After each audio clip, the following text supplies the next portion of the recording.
hope you had a great weekend. I'll tell you what, we're off to a great start. You know, it's the Motor City Mad Mouth Show. My name is Scott Morgan. I'm at the Motor City Mad Mouth, and I like to tell everybody, really, seriously, yes, it's Motor City Mad Mouth.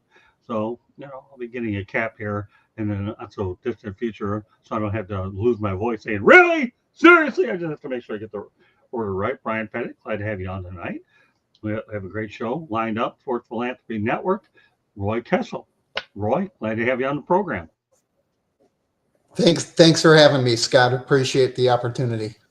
Oh, my pleasure. Seriously, really? Oh, of course I mixed them up this time. Doesn't matter. As long as they're both in there, they'll have an exclamation point. So, Roy, we're gonna get this bad boy going. Is let everybody introduce yourself to the audience. Thanks, Scott. Again, thanks for having us here. I'm Roy My Kessel, pleasure. the founder of the Sports Philanthropy Network, and um, excited to share some of the work that we're doing in communities around the country and really across the globe. So, Sports Philanthropy Network was really born out of 20 plus years in the sports business world of hearing the stories of athletes and hearing about their passion and desire to give back to the world. One of the things that we noticed was that the athletes really were not given a lot of support or guidance into how they could best create that impact in their community. So that was one of the main things that we wanted to change. So, Roy, what's going on this week? This week, we're finishing up our wrap up from Radio Row at the Super Bowl and from an MLB Players Association gala down in Scottsdale. So I had great opportunities to do about 60 interviews at the Super Bowl and another 10 at the MLB gala with the Players Trust, and hearing just amazing stories from organizations that are doing work across the world and around their communities. And so we look forward to sharing all of those things. And then also coming up this week, part of the University of Wisconsin's Sports Business Club doing a conference up in Madison, Wisconsin. And then doing a training for part of Lee Steinberg's Sports Agent Academy on Saturday. Beautiful. Yeah, Lee Steinberg, got to know him really well. You and I came in contact with each other a lot. It's great hanging out with you. But Lee Steinberg is definitely a class guy, and I'm hoping to have him on the show at some point down the road. We got to know each other well at Super Bowl 59. So let's talk about Sports Philanthropy Network. How long has it been around? And tell everyone what you actually do. I know you touched on it a little bit, but now is your opportunity to go out there and get into more details. Sure. So we launched in 2019, just the week of the Super Bowl in Atlanta. If everybody remembers that, a little bit of an ice storm there, but it was a great opportunity. We saw perfect timing. We couldn't have done it any better to plan to launch 1 year before COVID. But we had a great first year. We hosted our first Sports Philanthropy World Conference only 6 months after we launched as an organization. And so it really was great to see the audience jump right in and participate. We had 120 organizations from around the country come to Chicago for that conference in person. And then year two, we were getting ready and planning, and like everybody else, we ran smack into COVID. And so we then took the opportunity to pivot and do virtual conferences the next couple of years. So Sports Philanthropy World went global. We had 35 countries represented.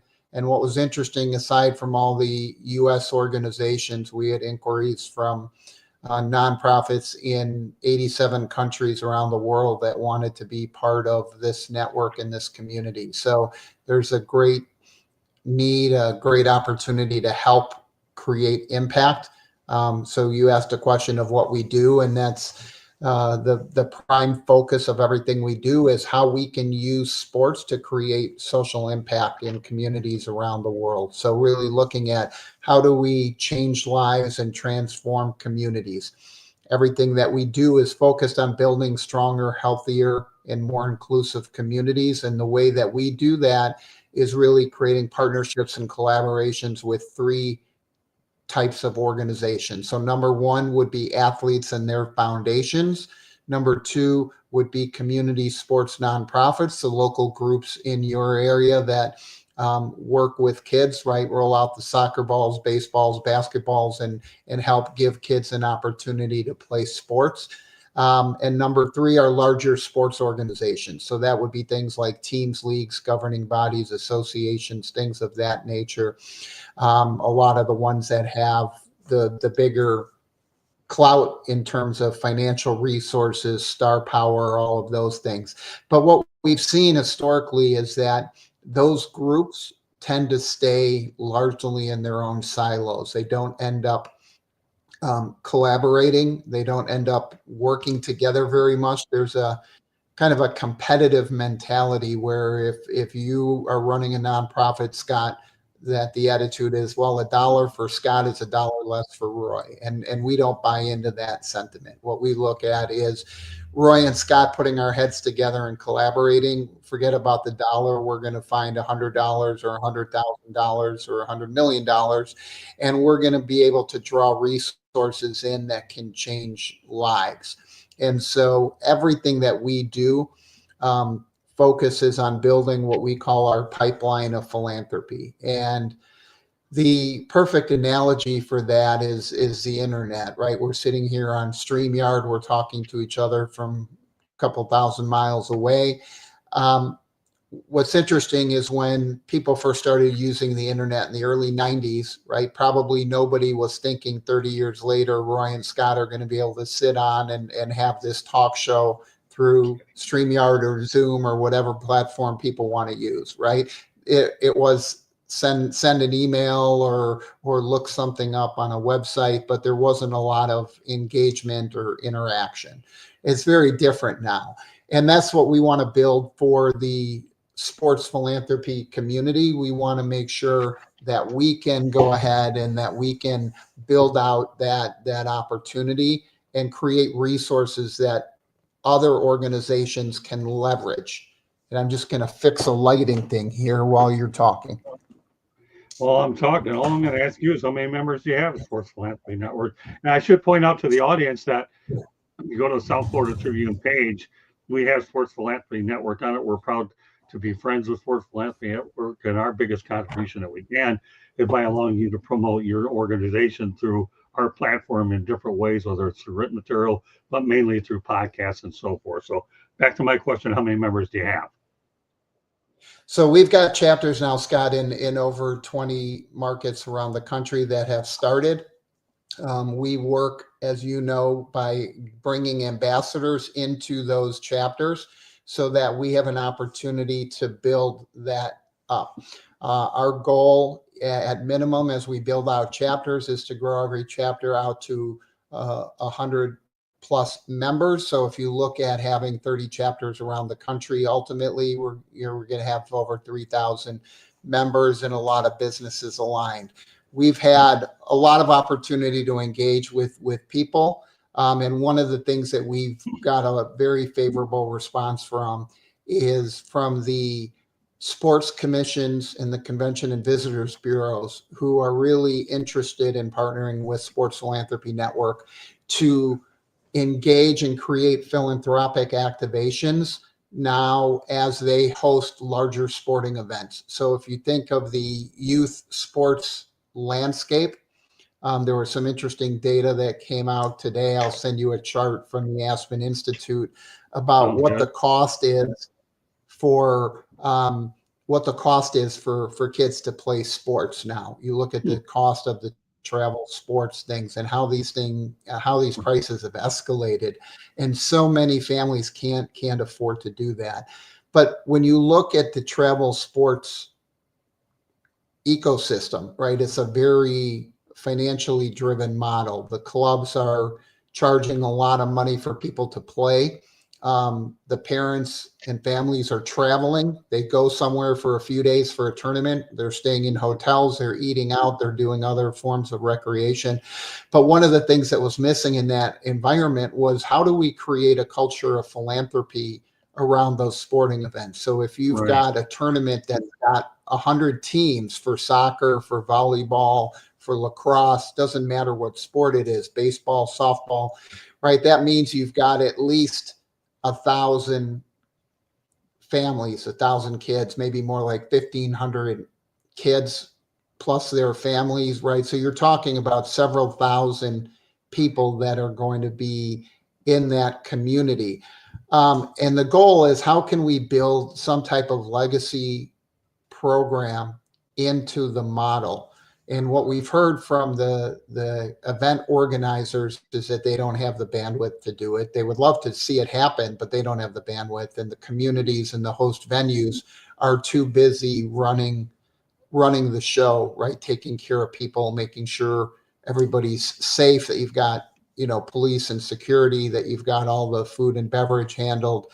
So we've created a model called our philanthropy overlay that we partner now with communities. We started this last fall, and we've got a good start with these communities to build this in to their projects.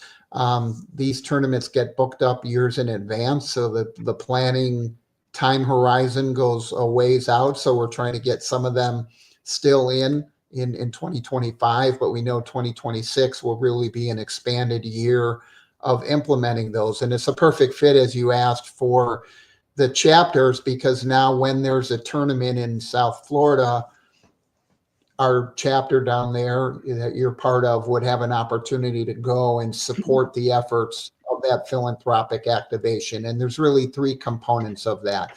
Number one is, how do we create a educational element, right? So how can we teach people what's going on in philanthropy and why it's important? Number two is create an activation. So that activation could be around food insecurity. It could be around the environment. It could be around mental health, any cause that we consider. And then how do we build in some fundraising for a legacy program that would benefit really three core groups? Number one is the local community. Number two is the sport that is the core of that competition, and then Sports Philanthropy Network for our ecosystem and our task forces that look at those causes. So our goal is to be able, there's thousands of these things going on every year. Obviously, as we build up, we'd like to take on the challenge to do more and more of these. There's no shortage of need, as you know, but we also believe that there's a lot of money out there that is not being effectively utilized by these organizations. Well, you know what, Roy? You got some fans in the chat room. Guess what? We're going to put their comments up. Feel free to respond to each and every one of them. Brian Pettit says that's great information. So there you go. Is there one in South Carolina? Why don't you address that real quick? We're going to continue to go down the line. There's not one in South Carolina yet, but it's one of our markets. Probably the closest one is one that's starting in Charlotte. So I know the south suburbs of Charlotte creep into South Carolina, but our goal is to have one in most of the major, top 50 markets in the United States. And then we're creating a model as well, just on the phone this afternoon with College of Charleston, in fact, with creating a program down there at the university. So that may be the first place, Brian. Very good. All right. Well, you know what? Here we go.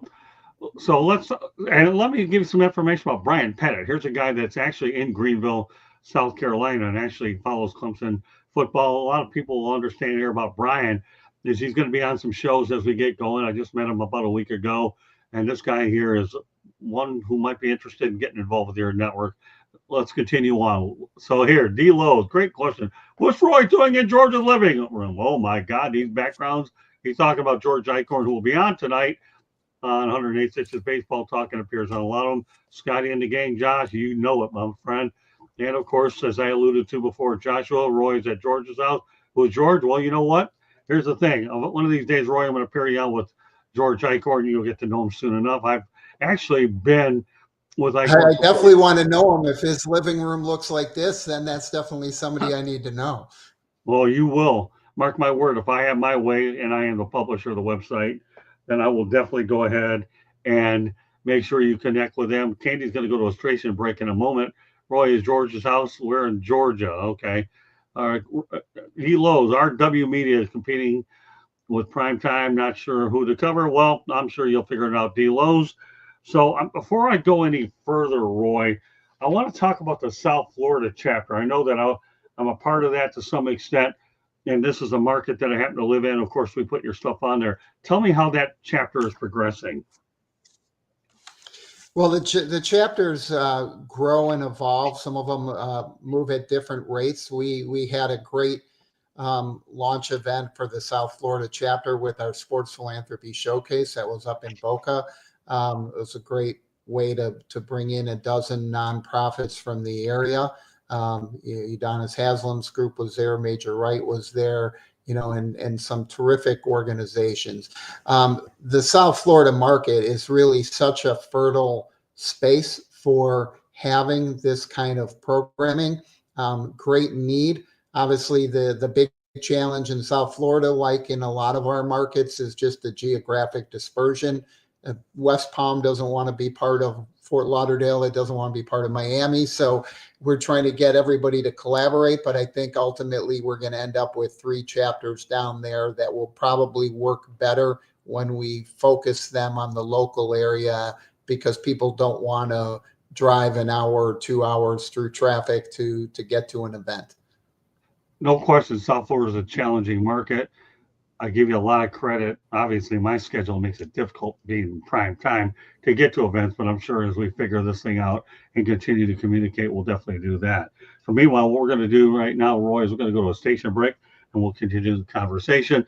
So my name is Scott Morgan, Motor City Madmouth. Pleased to have Roy Kessel of the Sports Philanthropy Network on this broadcast tonight. Roy and I go back a little ways. And anytime you have something to do with fundraising and everything that their integrity stands for, I like to bring those guests on, and I'm glad to have them on tonight. Candy, take it station break time. South Florida Tribune Publishing Company published a book, Lessons from the Microphone, Tuning into the Enduring Wisdom of Visionary Leaders. It is written by your host, Scott, the Motor City Madmouth Morgan Roth. It is available on Amazon, Barnes & Noble, Kindle, Google, and Apple Books. Talks about Scott's 40 plus years in the industry and how it has changed. If you like to listen to podcasts, you can find us wherever you get your podcasts. Monday nights, we talk baseball. Tuesday nights, we talk football. Wednesday nights, you just never know what we're talking about. Thursday nights, we talk hockey. And then on Fire Up, you just never know. So tune in to find out what we're going to be talking about. You can also find the link to Scott's book on our website, www.southfloridatribune.com. There's a plethora of great content, so go check it out. If you want to advertise with us, you can call Scott 954-304-4941. If you want to be a guest on the show or have show ideas, you can always email us at southfloridatribune@gmail.com. Back to you, Scott. Thank you, Candy. I know that as we talk about our national audience, you have some help with Sports Philanthropy Network. Her name is Kayla Branham. Let's talk about her contributions to the Sports Philanthropy Network. Yeah, Kayla's been a fantastic part of Sports Philanthropy Network right from the beginning. When we kicked things off, Kayla was very instrumental in working on our podcast, in helping to build the base of ambassadors around the country. She's got an amazing story herself, which she shares and really can relate well to the individuals that we work with on a regular basis, as people that are trying to use sports as a way to give kids an opportunity. She shares her story of how somebody had anonymously paid for her to play in some leagues when she was growing up in Waupun, Wisconsin. And that really changed her world and her perspective. Sports has given her some really unique opportunities. And she talked about the fact that, playing softball, somebody that had taken care of that for her, gave her an opportunity to be out there, be active, get some snacks, make some new friends. And when she went to college, she was the first one in her family to go to college, put herself through St. Norbert, which is up in Green Bay, where the Packers hold training camp. And so she really started her connections into the sports world early because she got to know a lot of the Green Bay Packer players and still maintains amazing relationships with so many of them when we see them down in Canton at Hall of Fame Enshrinement Weekend, or we see them at Super Bowl or at other events like that. They have very close relationships with Kayla. Great stuff. You know, it's amazing about Kayla. You just mentioned this. I'm the first one in my family to get through college and put myself through college as well. So I can appreciate the grind that Kayla definitely had to do to get there. And of course, I started the business as a teenager. It's good that people that get into business start at an early age and then they build upon it. So more power to Kayla. Hopefully you'll share this show with her so she knows that we're thinking about Yeah, her. and Scott, just to jump in and follow up on that, I think one of the things that's really interesting is she was very interested in sports and sports media, and she was called into the guidance counselor's office in high school and told that that's not a good job for a girl, and was encouraged to go a different direction. She was interested in engineering, she was interested in sports media, and she was told that those were not appropriate professions for a girl. And this is not 50 or 100 years ago. This is, in the 80s that she's being given this information. Well, I'd refute that all the time. More power to her. I'm good friends with Leslie Visser. I recently spent time, obviously, at Super Bowl 59 with Carissa Thompson. And don't tell me there isn't a place for women in sports. Or if you want any evidence of that, please go ahead and buy my book, Lessons from the Microphone, because I talk about women in sports. So I'm glad that Kayla was able to stay with her passion and got involved. In fact, Carissa Thompson, I had a good time about it. I spent time with Andrea Kramer. I think it was over in North Carolina. I'm not going to get into the events, really not relevant. So I've talked to a lot of influential women, but you can tell you right now, when you go in my book, I bring up names like Hannah Storm. I bring up names like Phyllis George. Anybody that's going to make that distinction, I think they're delusional, and I'll leave it at that. I'm trying to be polite on a family show, but more power to Kayla. I don't care if you're. I think the biggest thing that people have to understand, if you're female and you're knowledgeable and you're presentable and you know your stuff, you'll be fine. If you try to think you're going to wing it and people can read through that, then that's another situation altogether. But a lot of the individuals that I aforementioned definitely know what they have to do to get in front of it. They realize they're setting the example for other females down the road to be role models. So more power to her as any other women that are getting involved with sports media. Continue to pursue your dream. And again, we're going to be releasing this really soon. I had a nice interview with Carissa Thompson over on Fox, and now she's a free agent as well. And we'll be curious to see what Carissa's next move is.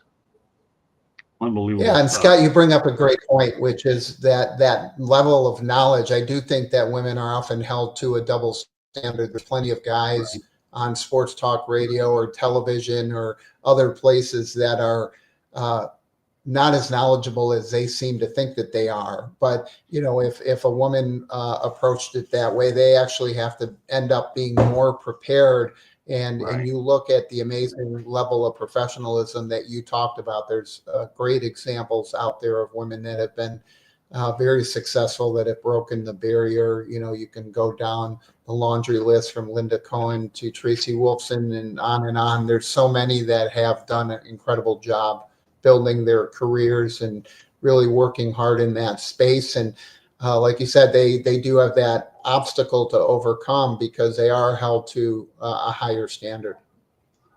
Brian has a question in the chat room. Why don't you put it up there, Roy, to work great in the upstate area? Go ahead. So, Roy, to work great in the upstate area, because there are a lot of kids that would come out to the event and to be a hotbed for it. You understand where he's coming from? Because I got news for you. Brian is really active in that particular area. Well, Brian, I appreciate your interest, and I'll reach out to you and we can set up some time to talk. I think the number one thing that we tell people is if there's a desire to help, we can really be part of that solution. We can create programs and events that will address that. So it doesn't matter where you're located. It doesn't matter if you have all the contacts or the resources. We're here to be a support and be part of that, bringing you into the network, because we would love to have you be part of what we're doing and building. So Brian, I appreciate your interest. Great stuff, Brian. Now you have another contact. We'll make sure you get a bit more. Eamon Lawrence comes to mind that used to be on Infinity Sports Network. Does that name ring a bell to you? Yeah, I'm familiar with Amy. Okay. Met her. I don't know her well, but I have met her.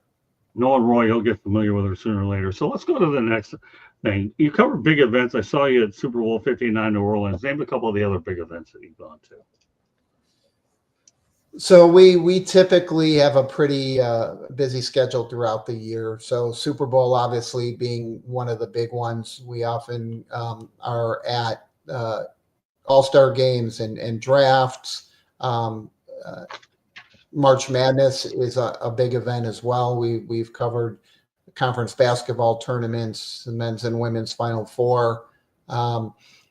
There's so many amazing events each year, and there's a lot of conferences and discussions of people that are not high-level celebrities, but they involve every group that you can think of. So these are the NIL Summit in Atlanta every year at the College Football Hall of Fame, brings together some of the top college influencers and NIL athletes. And Kayla's done an amazing job there working with those student athletes and helping train them how they can use their NIL rights for good. Our NIL for Good program focuses exactly on that in terms of teaching the athletes the importance not only of giving back for the sake of living generously and giving back, but more directly applicable. It shows them how it has a real world impact on their marketability. Because if you're doing something positive in the community, every other brand that is associated with you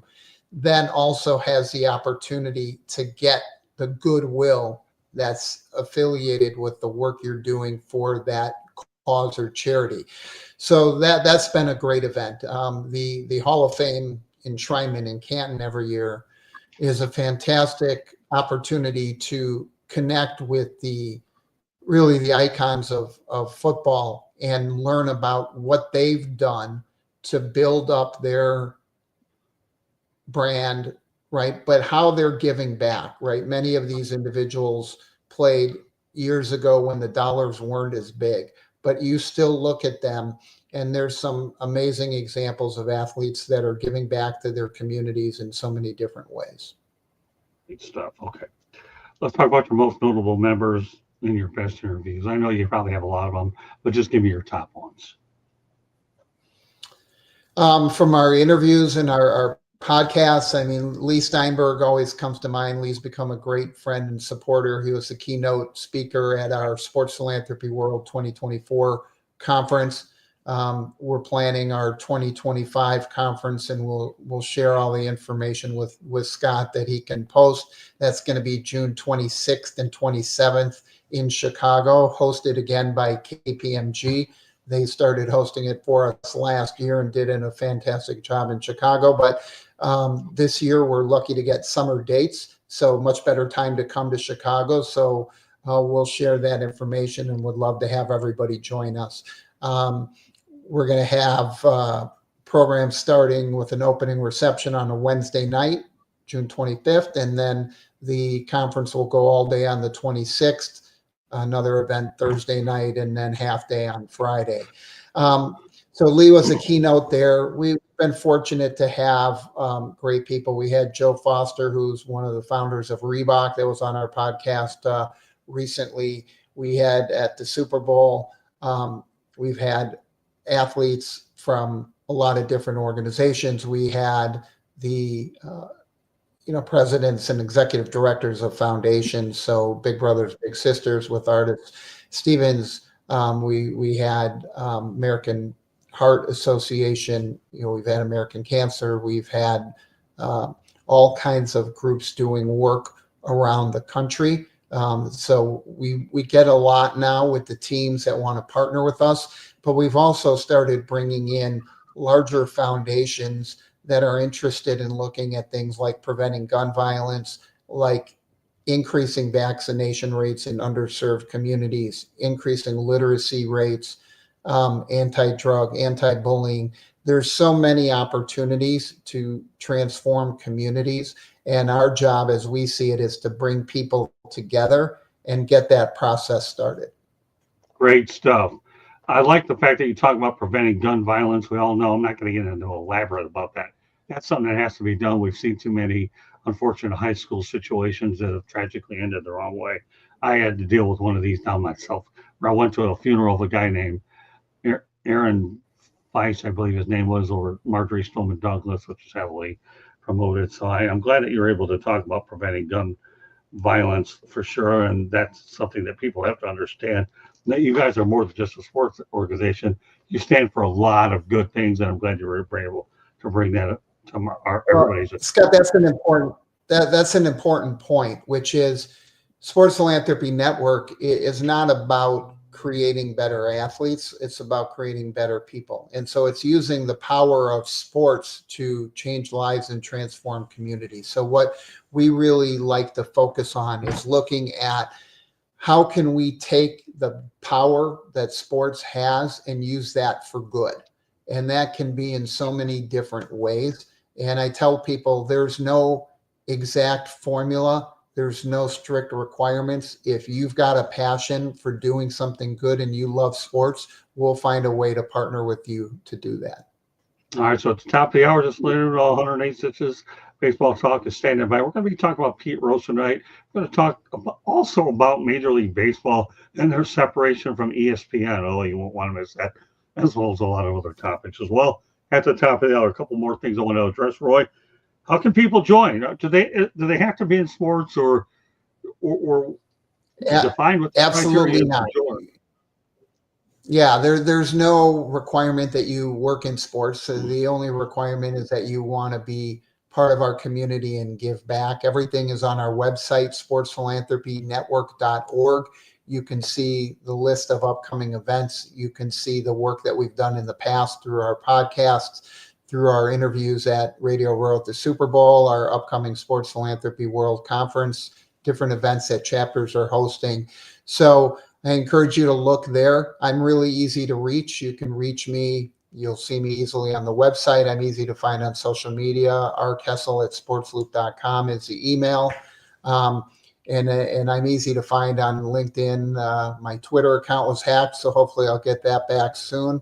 But you can get me on LinkedIn or Facebook or through the website. Beautiful. Okay, so we'll end it on this note, then we go to a station break. Anything that you would like to add that we haven't covered thus far? Well, Scott, I just want to thank you again for giving us the time to speak to people about this. We believe that sports has such an incredible power to transform communities, to change lives.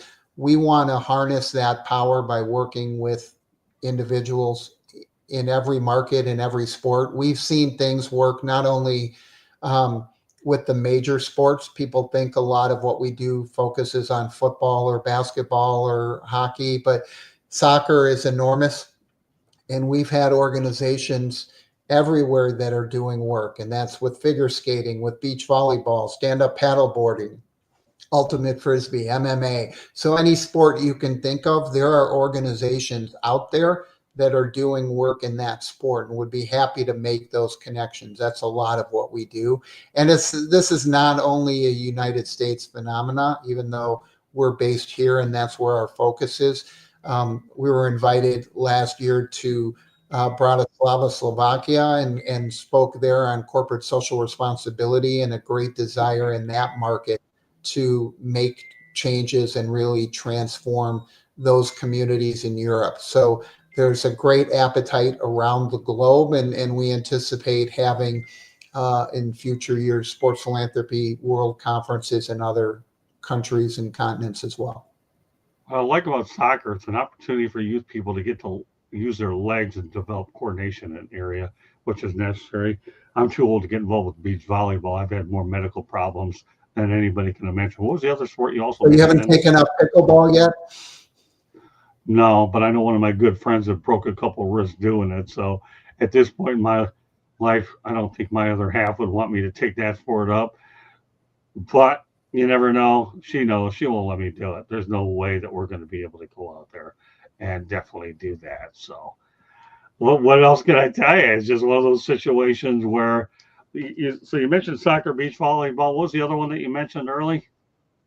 Outside from Oh, that one? there's every sport you can think of. MMA, cricket, stand-up paddleboarding, figure Okay. skating, skiing. There's any sport that you're interested in. We know organizations that are doing work in that space. We do a lot of work with military groups. Mental health is one of the top issues we're dealing with right now at every level of sport, from youth sports to high school to college to pro, former pro. And we're seeing a lot of burnout, right? And then one of the things that is really important is for kids and families to understand that it's important to keep sports, in that sense, in a balance where your entire identity isn't wrapped up in your success in a given sport. We've seen unfortunate situations with some high profile athletes in college that have committed suicide, even when they were the leaders of their college sports teams, because they didn't feel they were achieving the level of success that they had hoped to achieve. And that's tragic, obviously, to make that type of decision in the midst of a short-term situation. And so we encourage everybody to reach out for help. We're here. We've got resources, a lot of mental health resources around that we can help connect people to be a support. We've got a resilience program that we've developed with former FBI officers in terms of working with individuals to help go through a training and understand how they can survive the ups and downs of life. Everybody has things going on in their world and their life, and we know that it's no judgment. People have to understand that there are places that they can get support, and we want to be part of that solution. Well, I'll tell you one thing nobody's going to get me to do. There's no way I'm going skiing because back in 1989, when Billy Martin was killed, I had an accident on Magic Mountain in Londonderry, Vermont. I don't know if you're familiar with the area. And on my last run of the day, I tore my ankle and put me in a fiberglass cast for 6 months. And my doctor said, I don't know how long you plan to ski, but your skiing days are over. And unfortunately, in that particular situation, it was my last run of the day. How do I remember Billy Martin being killed? Because I was busted up and airlifted to a local hospital, and it was a tough situation. But you know what's good about that piece of information? Every time anybody wants to know when that situation happened, all I got to do is Google up Billy Martin. Everybody knows what this MLB president. So, no, skiing isn't going to be in the cards for me. That's for sure, Roy. But I'm kind of glad you brought it because you kind of, yeah, I'm with you, Brian. You can't ski. Well, you're in South Carolina. Nobody expects you to do it anyways. I was living at the time in Metro Detroit where I could. Never did it, thankfully. Otherwise, it would have cost me a lot of money with my other jobs in addition to what I do in the media. So I'm with you, Brian, all the way. But yeah, well, my skiing days ended on that particular night. The fact that you brought skiing up is pretty cool stuff. Love to get the story out there. Really? Seriously? Really? I got to get used to that because I'm making a cap to do that as well. So, Candy, why don't you come back on here, give us a little more station break. Please be joined by Roy Kessel, Sports Philanthropy Network, Motor City Mad Mouse Show here tonight. Great stuff, Roy, providing a lot of great information. I'm glad that you were able to talk about suicide and mental health because that's the one thing, in addition to the information that you provided tonight, people should not take those elements lightly. And thankfully, you were able to address those very briefly. Go ahead, Can. South Florida Tribune Publishing Company published a book late last year. Well, actually, the year before. Lessons from the Microphone, tuning into the enduring wisdom of visionary leaders. It is written by our host, Scott, the Motor City Mad Mouth Morganroth. Talks about his 40-plus years in the media industry and how it has changed. There's even a picture of a young Scott and a young Muhammad Ali. So go get the book to see the picture. It's available, Amazon, Barnes & Noble, Kindle, Google, and Apple Books. There's also a link on our website, www.southfloridatribune.com, where there is a plethora of great information, so go check that out as well. If you like to listen to podcasts, you can find us wherever you get your podcasts. Monday nights, we talk baseball. Tuesday nights, we talk football. Wednesday and Thursday nights, you never know what we're going to be talking about. But Thursday nights, we added a hockey show, or we talk about hockey on one of our shows. So check us out. If you have not subscribed to us yet, please do so and share us with all your friends and family, anybody you think would be interested. If you want to be a guest or you have show topic ideas, you can always email us at southfloridatribune@gmail.com. And if you want to advertise or sponsor a show, call Scott, 954-304-4941. Back to Great stuff, Candy. Yep. By the way, I'm glad you brought up Thursday Sports Exchange. I had a longtime friend of mine, Mike Santos, on. And Roy, he was unbelievable. This guy's been an assistant general manager for the Islanders, Predators, and the Florida Panthers. And he provided some great insights on hockey. It was just unbelievable. So in case you haven't seen it so far, folks, that's a good show to check. And this one, here's one, if you want to get involved with Sports Philanthropy Network, Roy's information, we'll continue to promote it as well. Roy, I can't thank you very much for doing it. Anything else you want to add before we end the broadcast?